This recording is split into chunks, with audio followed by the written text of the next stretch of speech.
Good morning, class. We are looking at the final exam review for calculus, covering from section 2.1 to 6.1. And here's a pledge reminding everybody that when we take the exam, we take the exam on our own. I pledge on my honor that I will neither give nor receive unauthorized assistance, so on and so forth.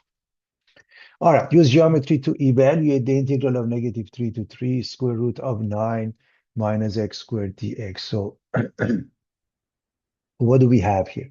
We have this is the function from 2. So the function g of x or h of x or f of x is square root of 9 minus x squared over the interval of -3 to 3. So what does that represent? Because we have to use geometry, we have to use the concept of area. So let's discuss that. Reminding everybody that x squared plus y squared equals r squared, that represents a circle centered at 0, 0 with radius r. If it's centered at h and k, x minus h quantity squared plus y minus k quantity squared equals r squared. And here's the synopsis of that with the area being pi r squared, so circumference being 2 pi r. Now, if this one is y and you square both sides,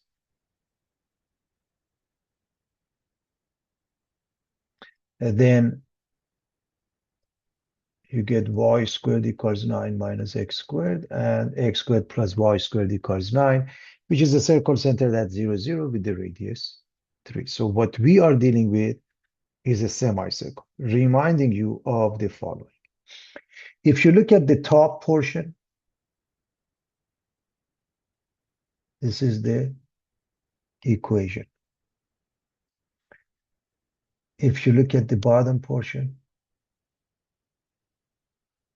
this is the equation.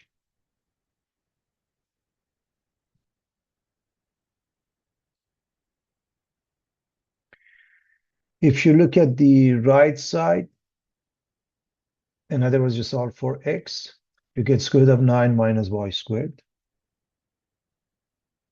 The left side, this is the equation. So what we are dealing with is this, which is the top half. So it's a semicircle in this format.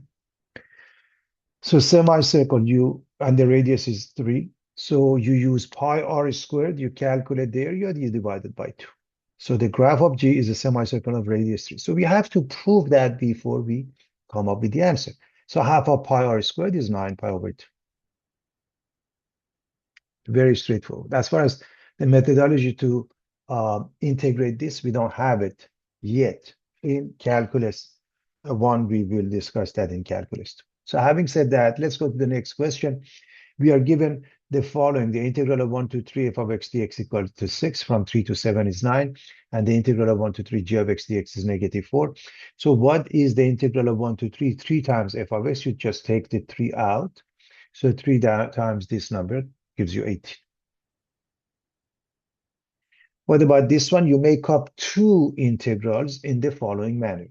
2 times the integral of 1 to 3 f of x dx, which makes it 2 times 6, minus 4 times the integral of 1 to 3 g of x dx, which makes it -4 times -4, and that's 12 and 16, 28. The integral of 1 to 7 is the integral of 1 to 3 plus the integral of 3 to 7 f of x dx. So you add these two numbers and you get 50. The integral of 3 to 1 is the same as the opposite of the integral of 1 to 3. So the opposite of this number is -6, and we are done.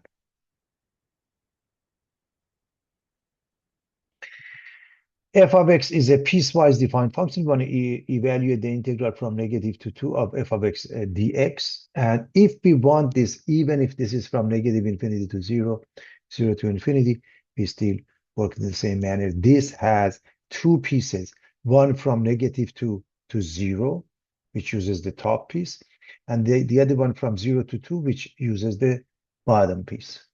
So in essence, you have two integrals to evaluate and add up. This is 2x from -2 to 0. This is 4x minus 1/3 x cubed from 0 to 2. I'm assuming the evaluation part, which is elementary algebra, is not a problem. So you plug in 0, you plug in -2, you plug in 2, you plug in 0. And obviously, this is 0, and so is this one. Okay. So this is 4. This is 8. 4 and 8. 12, and this is minus 8/3.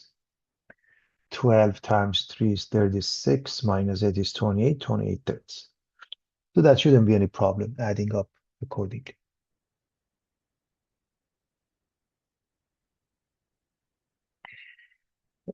The derivative of the integral of 1 to x squared plus x tan t dt, I'm going to remind you of various fundamental theorems of calculus. One of them is that d dx of the integral of a to x f of t dt is f of x. So that means if you integrate from any number, a number, up to x, f of t dt, then you have to replace the t with x, the upper limit, and you're done. And by the way, again, the bottom limit is some number. However, if instead of x, we have g of x, and we have f of t, then instead of f of x becomes f of g of x by the chain rule times g prime. Therefore, if the function is tan of t, f of t is tan of t, so we are going to replace the t with the upper limit, x squared plus x. And by the chain rule, we're going to differentiate this. We get 2x plus 1. We multiply by that.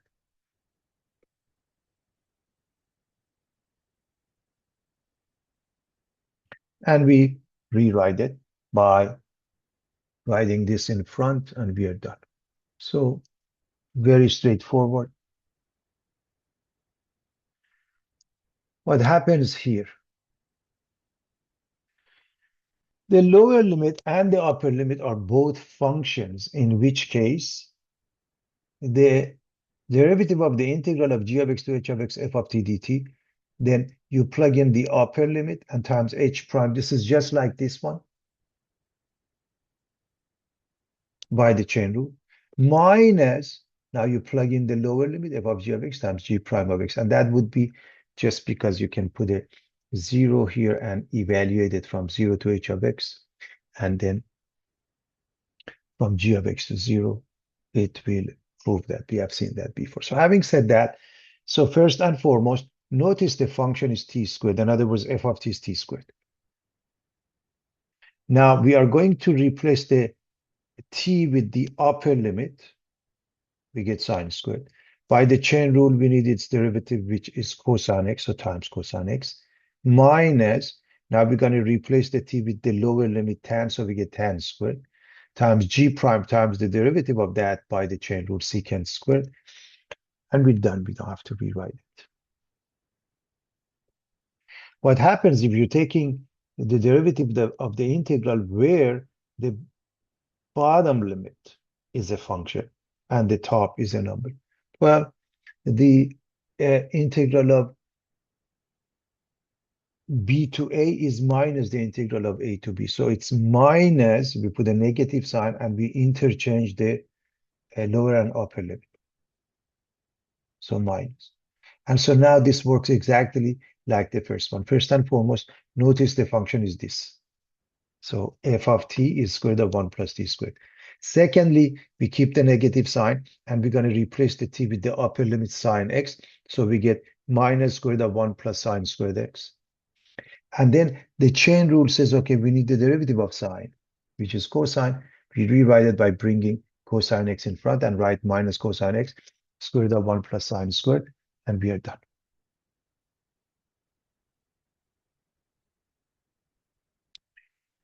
A particle moves along a line so that its velocity is given by v of t equals t squared minus t minus 6, measured in meters per second. Find the displacement from 1 to 4. Find the distance during this time. And the idea is that to distinguish between the two, okay? So we know the integral of x to the power of n is that. So displacement by definition is the integral of a to b v of t dt, whereas distance is the integral of a to b absolute value of v of t dt. Okay. In other words, if it happened to be the concept of area under a curve, as you know, when we evaluate this one gives us difference of areas, and that becomes the displacement a1 plus a3, and this is negative minus a2. However, distance, this is covered, this is covered, this is covered. You add all of those. One way to understand the difference between displacement and distance is this. If we are going from point A to point B, this is the displacement. But we are going this way, that way, this way, this way, that way. This is the distance, everybody. In other words, in order to get from A to B, for any reason we don't have a direct, road, we have to go zigzag to get there. But all those are covered, so we have to add them up to get the distance. So that's the difference. So having said that, let me erase my work. S of 4 minus S of 1 simply is the integral of 1 to 4 v of t dt. This is 1/3 t cubed minus half of t squared minus 60. And you plug in 4, you plug in 1, and this is elementary algebra. You get -9/2, and that means the particle moved 4.5 meters towards the left. That's because it's a straight line. That's what that's the meaning of it. However, the distance is the absolute value of that from 1 to 4. So how do you evaluate the absolute value? You're reminding everyone that absolute value by definition is x, if x is greater than or equal to 0. And it's minus x if it's less than 0. Minus x means the opposite of x, and minus x doesn't mean negative. Minus x, in fact, means positive. So if x happened to be negative, minus x is positive. That's why we do that. So how do we do that? We have to figure out where this function is positive, where it's negative. We factor it, and we use a sign graph. Factoring, you need two numbers. The product is -6. The sum is -1. We get +2 and -3. If you set this equal to 0, t is equal to -2, t equals to 3, and we go with a number line. As far as the number line is concerned, we put those numbers -2, 3, and we go from negative to positive infinity. Bear in mind, although it says 1 to 4, really in general time is from 0 to 4, and you can evaluate it from 1 to 4. But I want to give you the general idea and reminding you of the sign graph. Because this has two solutions and it cuts it into 3 sub-intervals, if you evaluate any of them with some test point, I'm going to call it TP for short, in between, the easiest one is 0, over here maybe -3, over here maybe +4, or it doesn't matter, any number, 10, 10,000. If you evaluated at any of those sub-intervals, the other ones will alternate in sign. So the easiest one would be 0. If I put the 0 here, I get -6. This becomes negative. These two alternate. And I hope you understand what I'm saying. This is something we have done in algebra. So we want from 1 to 4, and we want the absolute value. So 1 starts from here somewhere, and 4 ends up here somewhere. So from 1 to 3, it's negative. We have to go with the negative of this function. And after that is positive, we go with the same function. So we write the integral of 1 to 3 minus v of t dt, because from 1 to 3 is negative, okay? And then from 3 to 4, just the function itself.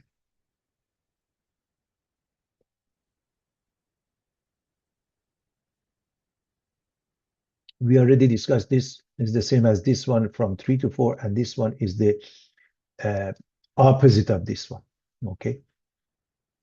Minus 1/3 t cubed plus 1/2 t squared plus 60. And now you evaluate it. You have to plug it in. I'm going to assume you can do that. 61/6 is a precise answer, about 10.17 meters. So understand. So we covered this much, but the displacement was actually going in the negative direction. So that's the difference between the two. F of x is given. We want to differentiate and integrate. And to differentiate any exponential or integrate any exponential, the answer is itself. In the case of a differentiation, we multiply by -0.2. Integration, we divide by it. Minus sine x is minus cosine x. 4 times -0.2 is -0.8. So the final answer is -0.8 e to the power of -0.2x minus cosine x. We're done. To integrate, we write this one times dx. And as I mentioned, we are going to divide by negative zero point 0.2. So we have this one, 4 divided by negative zero point 0.2 e to the power minus 0.2x, and this is plus cosine x and a constant.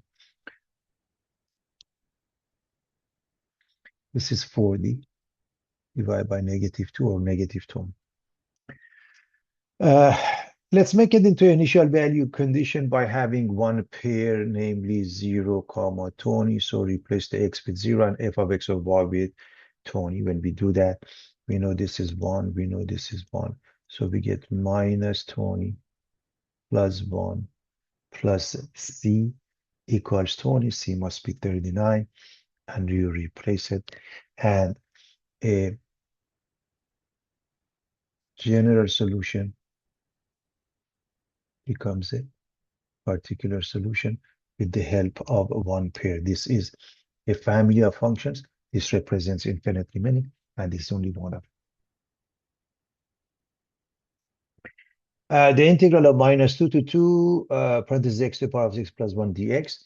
Let's discuss the integration of symmetric functions. If the function is continuous from negative a to a, if f is odd, that means f of minus x equals minus f of x. The integral of minus a to a f of x dx is 0. Take a look at this one. Odd means symmetric with respect to the origin.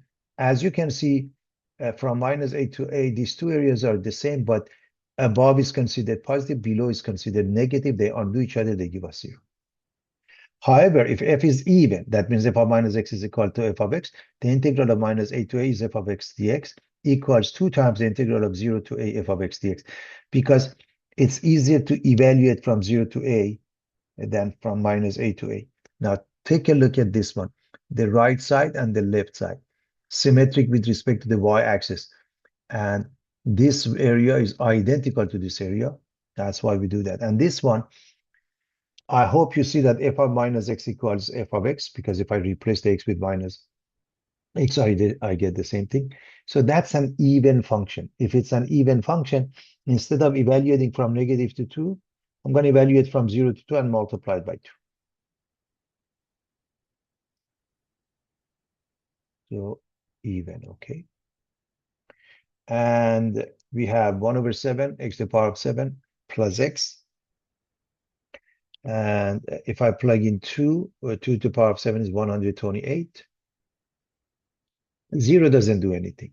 You add these two numbers, 2 is 14 over 7, and you multiply it by 2, you get 284 over 7.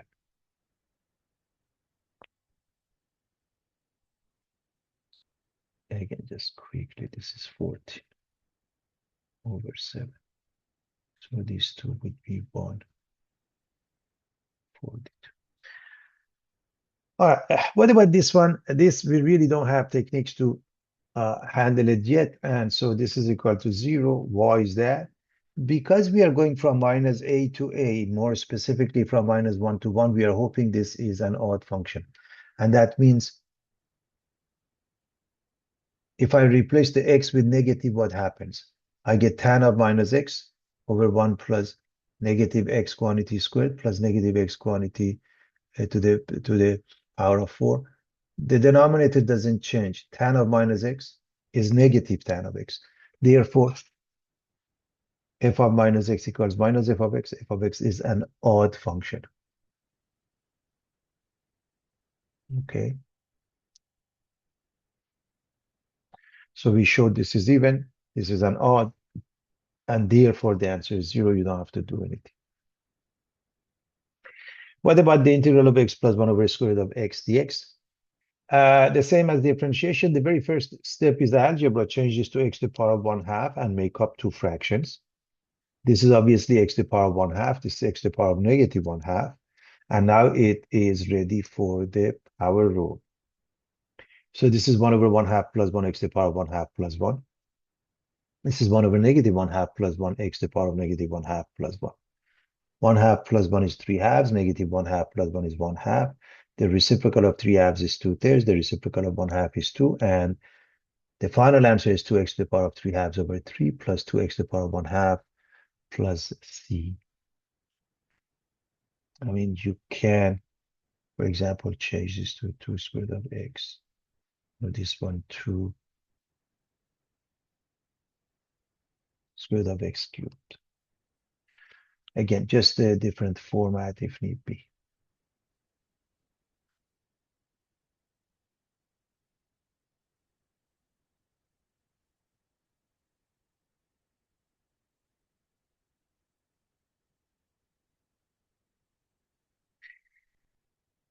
The integral of 2x squared plus 5 to the power of 30 dx requires what we call a substitution method. Look for a function u equals g of x anywhere in the integrand and its derivative du or g prime of x multiplied by dx. So we let u be x squared plus 5 because that's a more complicated polynomial. Its derivative is 2x, and that means du is 2x dx. Let's rewrite it by putting 2x next to dx. We notice this is u, this is du. So we have u to the power of 30 du to integrate. A simple case of a power rule, 1 over 31 u to the power of 31 plus a constant, and u is replaced. We get 1 over 31 x squared plus 5 to the power of 31 plus a constant, and we are done, everybody.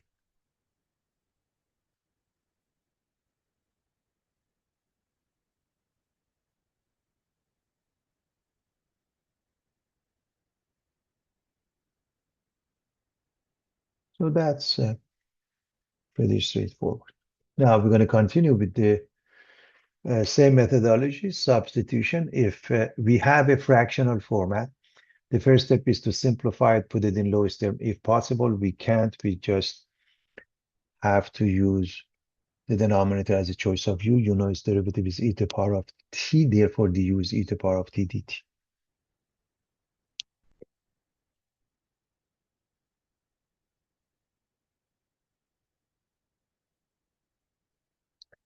Remember, dt belongs to the numerator. So you're looking at the integral of du over u, which follows the natural log, and replace it.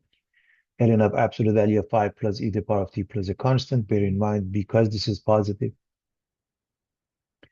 you may change it to a parenthesis. For part B, fractional format, more specifically, it's a rational function. Can you simplify it or not? And if you can, that means you should be able to factor this, and it must have a factor of x plus 1. Now, is it possible or not? We want to discuss the bottom, and I'm going to remind you of the quadratic formula. Ax squared plus bx plus c equal to 0. X is minus b plus minus a squared of b squared minus 4ac over 2a. And b squared minus 4ac plays a huge part. It's called the discriminant. It helps us see a bunch of stuff. If it's positive, we have two distinct real solutions. If it's zero, one real solution, which is a rational one. If it's negative, there is no real solution. We have two complex solutions of a plus minus bi. And if it's a perfect square, it can be factored. Therefore, let's look at this. A is 1, B is 2, C is negative 1, B squared minus 4 times A times C positive 8 is not the perfect square. Can't be factored, so u will be the denominator. As you can see, the derivative is 2x plus 2, or 2 times x plus 1, which makes du the same thing times dx.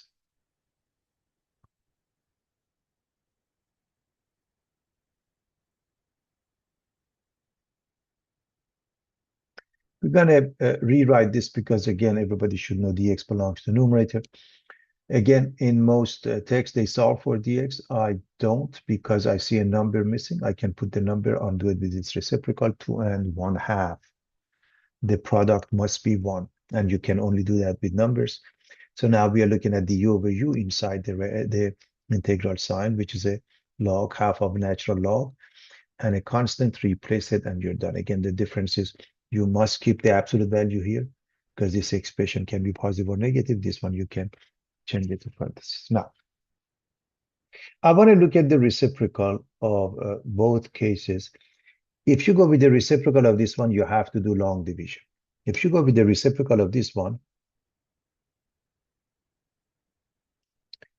you make up this fraction, which is 5 e to the power minus t, and this one, which is 1. And you know the answer. This is itself divided by -1. That means minus 5 e to the power minus t plus t plus a constant.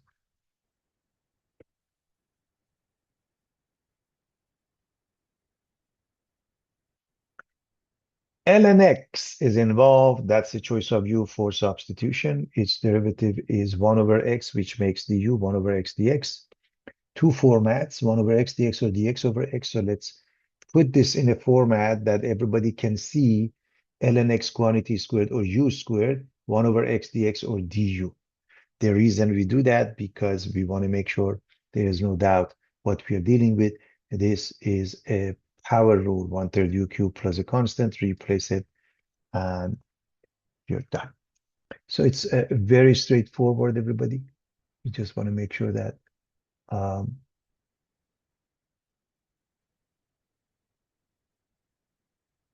this process indicates what is u, what is du. Also, this is ln of x times itself 3 times, not ln of x quantity cubed. Don't mix it up.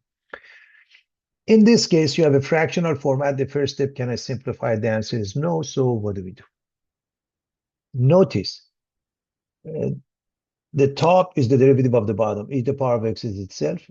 E to the power minus x is minus e to the power minus x. So if you choose u to be the denominator, then the numerator times dx is du. And we're going to put the dx at top, so it becomes clear the numerator is du, and you're dealing with du over u. Therefore, it's a natural log, and you replace it, ln of absolute value of e to the power of x plus e to the power minus x plus a constant. And it's important to understand that this one, again, is a positive expression. And so if you want, you can drop the absolute value and change it to a parentheses, okay? If you like, that can be done, everybody. So it's straightforward.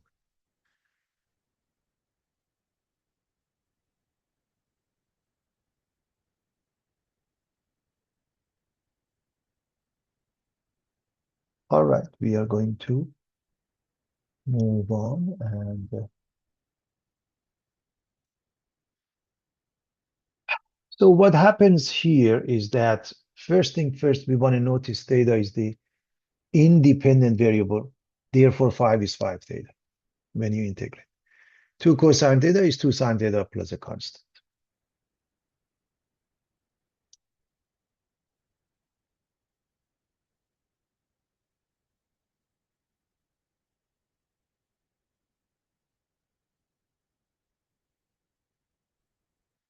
What about here? Any exponential exponent is a choice of u. Its derivative is 5x to the power of 4, which makes the u 5x to the power of 4 dx.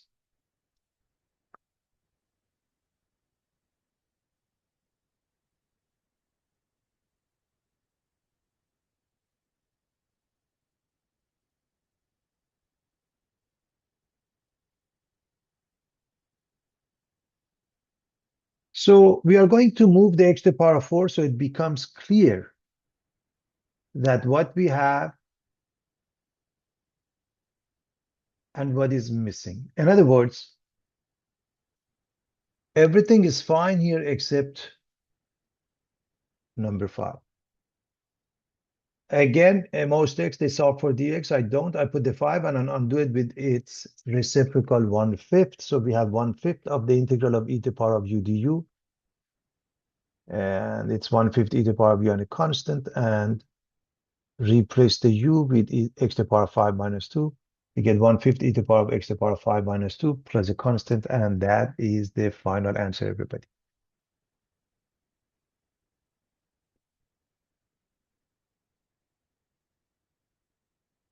We want to evaluate the integrals. We notice ln x is involved. That is the choice of u. its derivative is 1 over x plus 1 times 1, which makes simply 1 over x plus 1.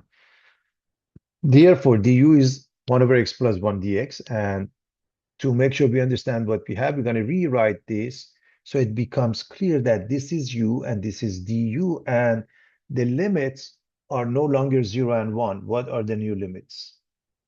If you plug in 0 here, you get ln 1, which is 0. If you plug in 1 here, you get ln 2. And so the integral of u is 1/2 u squared, and the new limits, ln 1 equal to 0, ln 2. You plug in ln 2, this just gives you 0, you don't have to plug it in. Half of ln 2 quantity squared is the final answer.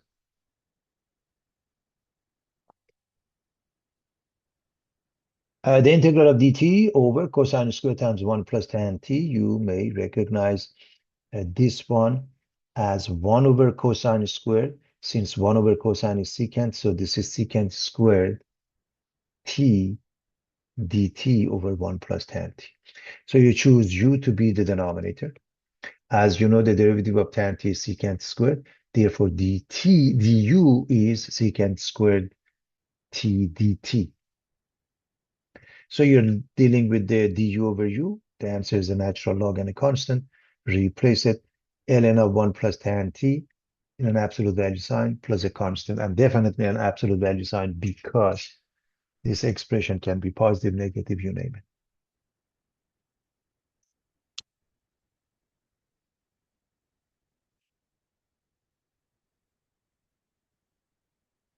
What about sinusoidal functions? If you have one of them and the argument is not the independent variable x, t, theta, or so forth, but rather it's a function of that, and then that argument, in this case x squared, is a choice of u. Its derivative is 2x, which makes du 2x dx. Again, we're going to move things around. By moving x next to dx, we make it clear everything is fine except number 2 is missing. And therefore, I can throw in 2 and its reciprocal 1/2.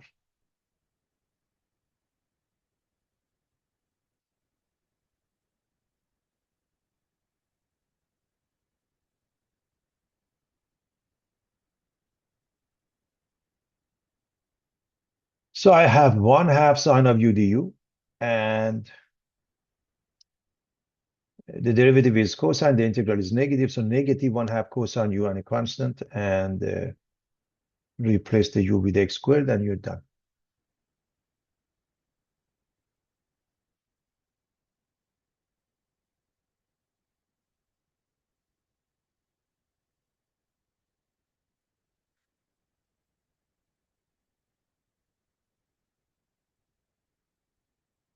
All right. What happens when sine and cosine are present? The one that has the exponent, in this case sine has, is the choice of u, and its derivative is cosine x. So du is cosine x dx.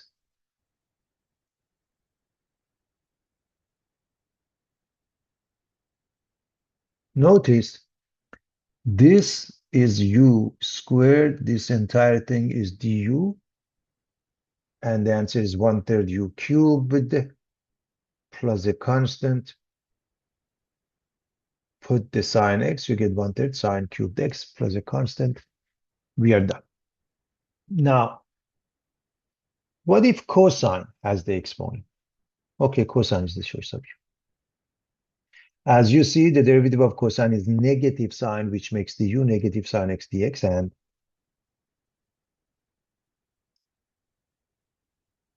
this one, compared to this one, is missing a sign, negative. So we throw in, negative out. Their product is positive 1. We are fine. And now minus the integral of u to the power of 20 du. Using the power rule, negative 1 over 21 u to the power of 21 and a constant, reverse substitution, negative 1 over 21 cosine to the power of 21 x plus a constant. And that's the final answer, everybody.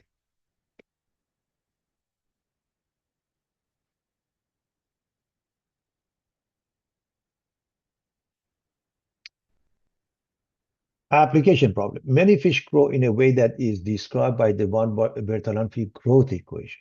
for a fish that starts life with a length of 1 centimeter and has a maximum length of 30 centimeters, this equation predicts the growth rate is 29 e to the power minus x centimeters per year, where x is the age of the fish. How long will it be in 4 years, rounded to 1 decimal? Well, we are looking for the length. So we let some function, for example, L of x represents the length of the fish, and this growth rate is its derivative. So L prime or dl dx is 29 e to the power minus x centimeters per year.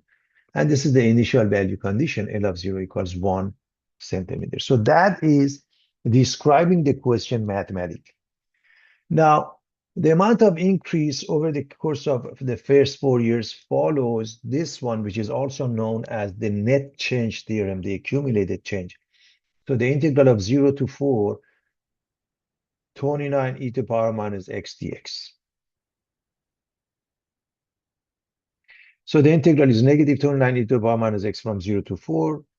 At this point, you just have to plug in, although this is 1, but this has to be put into a calculator. We get this answer. Initial value is 1. Add them up. And then since we want 1 decimal, 4. Next to it is 6, goes up to 5. Pretty straightforward, everybody. The second method is to evaluate L of x. Okay, evaluate L of x, which means integrate without the limits. You already have the answer, just add a constant with the initial value of 1, L of 0 equals 1, we can find the constant. So remember, this is the general solution. So I'm going to replace the x with 0 and L of x with 1, and we get this one is e to the power of 0 1. We get negative 29 plus c equals 1. Then c must be 30. Replace it, and that's L of x. Now, after 4 years, replace the x with 4. You have the answer. You get exactly this number. If you want the length at different ages, parts A, B, C, D, so forth, all you have to do, plug it in here. So it makes it a tad easier to deal with this if you have different parts. Otherwise, it's pretty much the same.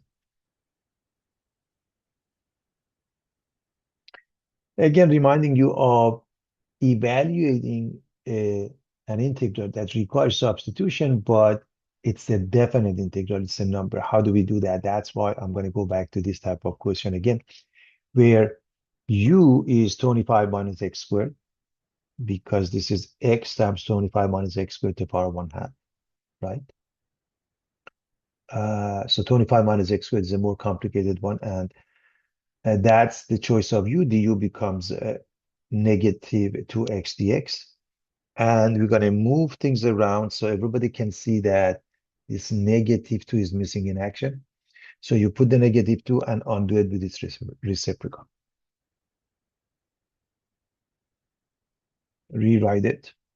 And I'm not going to write the limits yet. We're going to figure out the limits at the end. So we have negative 1/2 u to the power of 1/2, u to the power of 1/2. We've done it many, many, many times. 1 over 1/2 plus 1, u to the power of 1/2 plus 1. 1/2 plus 1 is 3/2. This is the reciprocal 2/3. Their product is negative 1/3. And you can go back to the original variable x, original limits, and that works. Or if I put the 3 here, square it, I get 9. 25 minus 9 is 16. If I put it here, I get 16. 25 minus 16 is 9. Those are the new limits, and I'm going to apply the new limits. I keep the negative 1/3 out. So I get 9 to the power of 3/2 minus 16 to the power of 3/2.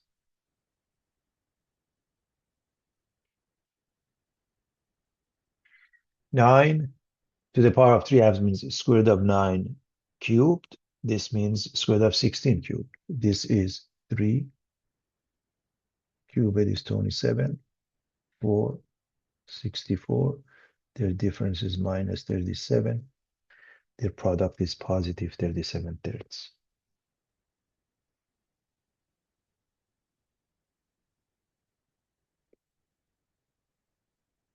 A farmer with 240 feet of fencing wants to build an E-shaped enclosure besides a creek as seen in the diagram. Find the maximum area. Well, define your variables.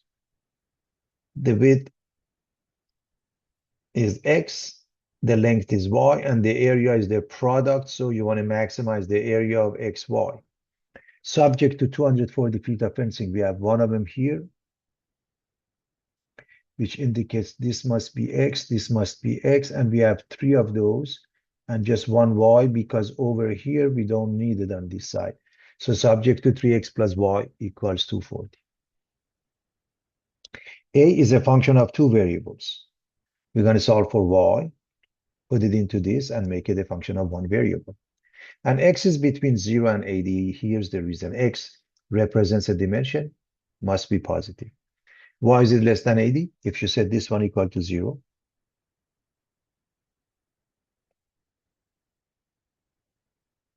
X becomes 80. If you choose a number larger than 80, this expression becomes negative times this number becomes, X is positive, okay? X is larger than 80. This product is negative. Area becomes negative. Makes no sense. We distribute to get it ready for the next step. To find CPs, we find A prime to be 240 minus 6X. We set it equal to 0 and X becomes 40. Now,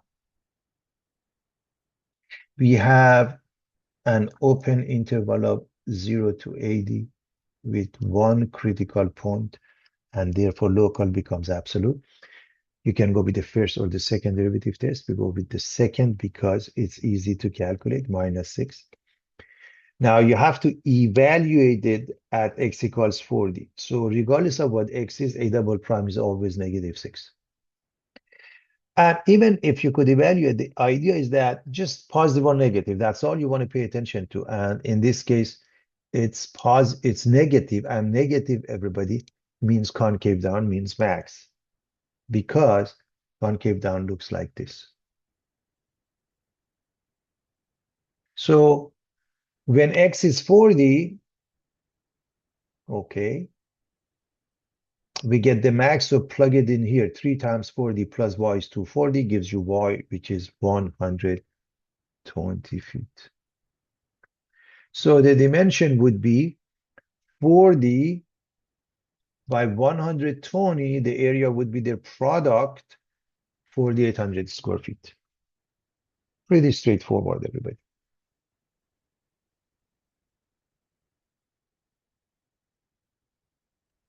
A box with a square base and an open top must have a volume of 32,000 cubic centimeters. Find the dimensions that minimizes the amount of material used. So this is the box. Let's discuss it in general. A rectangular solid, the volume is the width times the length times the height. It contains 6 sides. Width times the length plus height times the length plus height times the width, and then times 2 because there are 2 of each. That's how you find surface area, the concept of gift wrapping. If all sides are equal, we call it a cube, in which case the volume is S cubed. Surface area S squared. For each side, there are 6 faces, so 6S. We're going to define this. The base is square, so in this case, it's X by H. So how do you find the surface area? If you look at the face facing us, it's X times H, and if you go around it, 4 of them are identical, 4XH. The bottom has a square, has the area of X squared, and so does the top. No, so normally it's 4XH plus 2X squared. Open top makes it 1X squared. The top doesn't count. So objective is to minimize S equals 4XH plus X squared. What about the volume? Width times length times height, X squared H is equals to 32,000.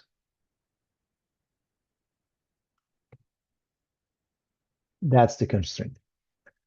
You look at the objective function. It's a function of 2 variables, X and H. You solve for H in the constraint, and you put it here. 4 times 32,000 is 128,000. X goes away. This becomes X.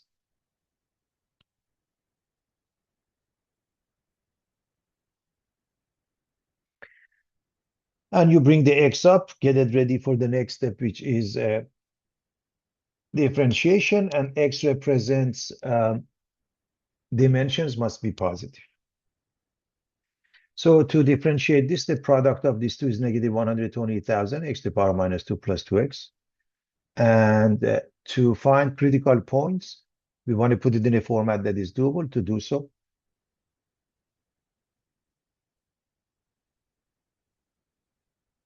this is over x squared.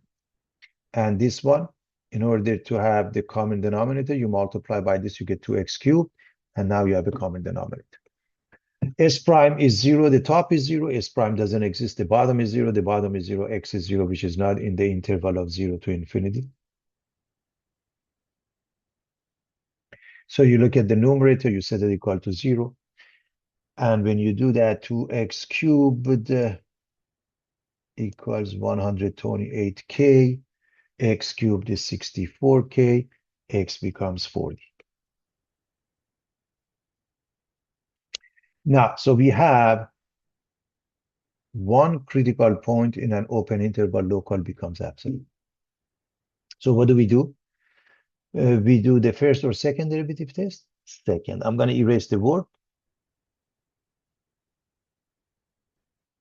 We are going to go here and say this is S prime. S double prime is the product of these two, which is positive 256,000, x to the power of minus 3 plus 2. Or 256,000 over 40 cubed plus 2. You have to plug in and observe. When you plug in and observe, even if you don't know the answer here, you recognize it as positive, although it's 6, but it is positive, and that's all that matters. We want the sign. Positive means concave up, means minimum because it looks like that. So the minimum occurs when x is 40. So if I put it here, 40 squared, 1600 times h is 32,000. I can get h to be 20. So x is 40, h is 20, and the dimensions are 40 by 40 by 20. 40 by 40 by 20. We are done. That was the question. However, if we wanted to see what is the minimum value, if we plug in those into 4xh plus x squared, we get the minimum value of 4,800 square centimeters.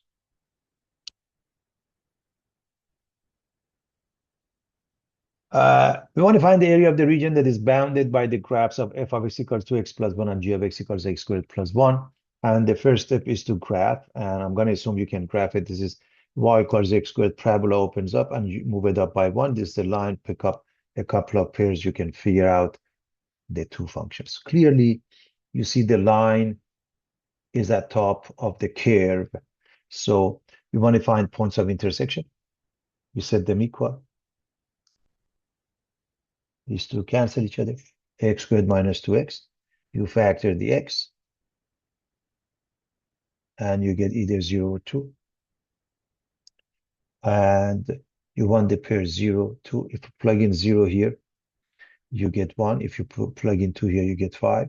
But we are interested in the x coordinates because of the fact that to evaluate the integral, you notice you have to come up with dA equals h dh, an increment of the area, which is this rectangle with the top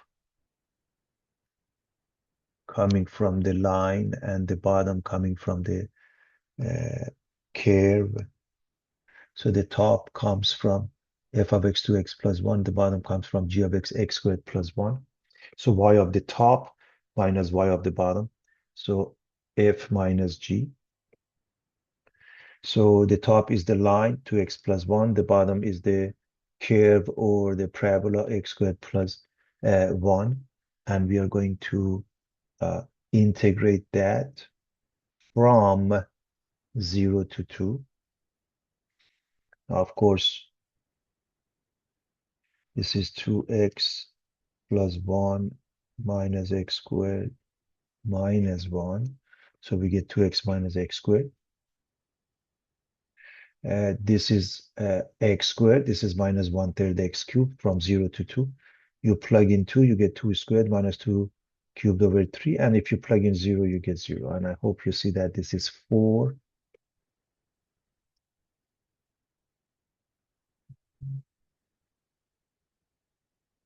minus 8 thirds. 4 times 3, 12 minus 8 is 4 thirds, and we're done. We are done with this. I just want to show you that this is an interesting question. You can look at it from a slightly different point of view because the curve is completely on the right side, everybody. And I'm going to go over the second method. So we want to evaluate with the method 2. It's important to see that. Let me use a different color.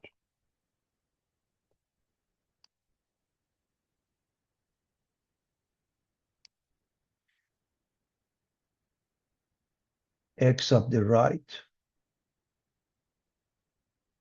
comes from the curve. X of the left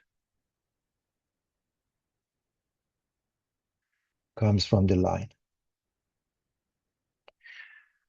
So we make this a function of x. We make this a function of x. So this is g minus f. So f of x or y equals 2x plus 1. G of x or y equals x squared plus 1. Okay. Now this, let me just quickly show you. I put the 1 here. I get y minus 1 over 2 is x. This one, y minus 1 equals x squared. X is plus minus the square root of y minus 1. Now, I hope you remember. The right side would be this. The left side would be minus that. Therefore, we're going to write this one gives us x equals half of y minus 1, and this one gives us x equals square root of y minus 1. And this says, let me erase my word. We want to evaluate the integral from 1 to 5 of x sub right, which is this, minus x sub left, which is this.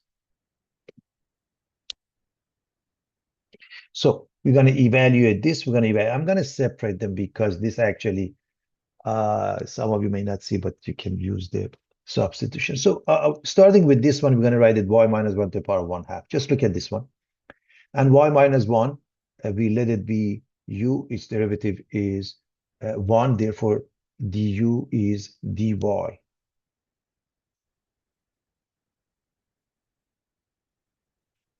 Okay, du is dy.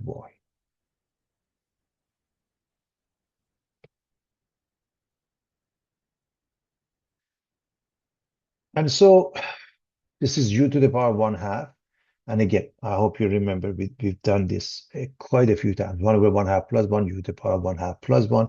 This is 3/2. The reciprocal is 2/3. We know that. And now, as far as 0 and 4 is concerned, if I put 1 here, I get 0. If I put 5 here, 5 minus 1, I get 4. So notice I put a question mark here, and now 1 and 5 change to 0 and 4. If I plug in 0, I get 0. So I plug in 4 minus 0 doesn't do anything. When I plug in 4, 4 to the power of 3/2, square root of 4, which is 2 cubed, which is 8 times 2, 16 thirds. The second part, I'm going to evaluate this one, and then I'm going to do the subtraction. In fact, I'm going to take the 1/2 out. So I get y minus 1, okay?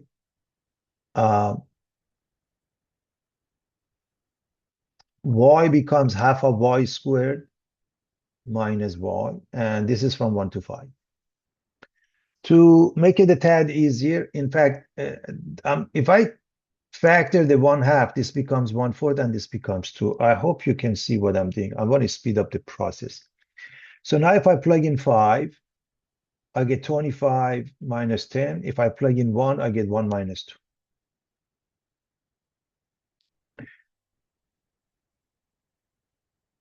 So this is 15. This is minus 1. This makes it 16. 15 plus 1. 16 over 4 is 4. And the difference of 16 thirds, and 4 because this was a negative, right, everybody? Gives us 4 thirds, which is exactly the same answer we got in the previous page.